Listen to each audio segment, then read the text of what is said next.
The White House has issued a warning to China over its increased military presence in the hotly contested South China Sea. "We're well aware of China's militarization of the South China Sea," White House Press Secretary Sarah Huckabee Sanders told reporters, adding that there would be near-term and long-term consequences for the country. She did not specify what those consequences might be.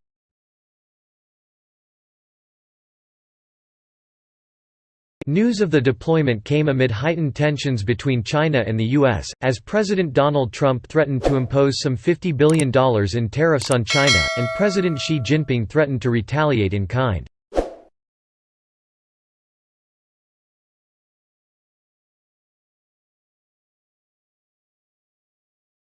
The U.S. has also increased its freedom of navigation operations in the South China Sea under President Donald Trump. China claims these operations are a violation of its sovereignty, and has threatened to step up its military presence in response. Ms. Sanders also was responding to reports that China had recently deployed missiles to 3 of the Spratly Islands, fortified outposts in the South China Sea where Vietnam, the Philippines, Malaysia, and Brunei have also claimed sovereignty.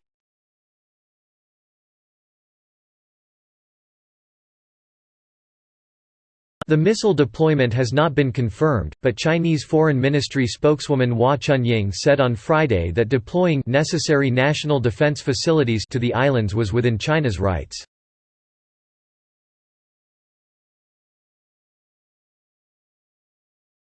It has nothing to do with militarization, Ms. Chunying said at a press briefing.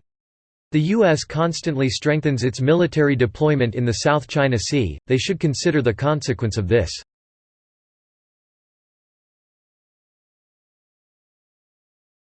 In a separate statement, China's foreign ministry said the country would take all necessary steps to protect its sovereignty and peace and stability in the South China Sea.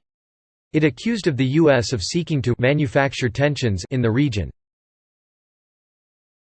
China's defense ministry said its navy sent 2 ships to identify the U.S. destroyer and warn it to leave. What the U.S. is doing will damage the military-to-military relations and atmosphere, a spokesman said. It could easily cause misjudgments and accidents at air or sea. This is a serious political and military provocation. We demand the U.S. side earnestly respects China's sovereignty and security and the strong wishes of countries in the region to protect peace, stability, and tranquility, and not make trouble out of nothing and stir up havoc.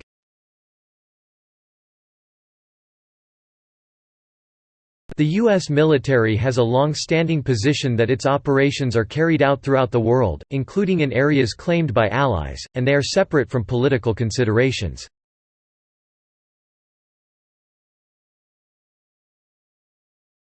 China has built up its presence on the islands more than any other country in the area, installing air bases, radar systems, and defense capabilities.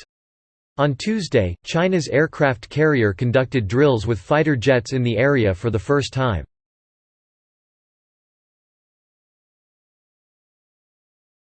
The anti-ship missiles that China is said to have installed in recent weeks can strike surface vessels within 295 nautical miles, according to CNBC. The surface-to-air missiles can reportedly strike aircraft, drones, and cruise missiles within 160 nautical miles. The U.S. has criticized China's construction of islands and the buildup of military facilities in the sea and is concerned they could be used to restrict free nautical movement. If the reports were correct, it would be contrary to China's stated aspiration that it would not militarize these features.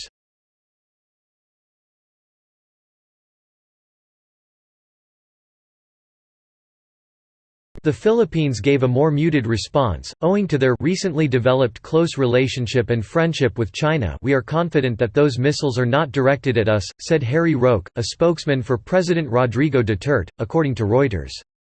Be that as it may, we would explore all diplomatic means to address this issue. News of the deployment came amid heightened tensions between China and the U.S., as President Donald Trump threatened to impose some $50 billion in tariffs on China, and President Xi Jinping threatened to retaliate in kind. The U.S. has also increased its freedom of navigation operations in the South China Sea under Mr. Trump. China claims these operations are a violation of its sovereignty, and has threatened to step up its military presence in response.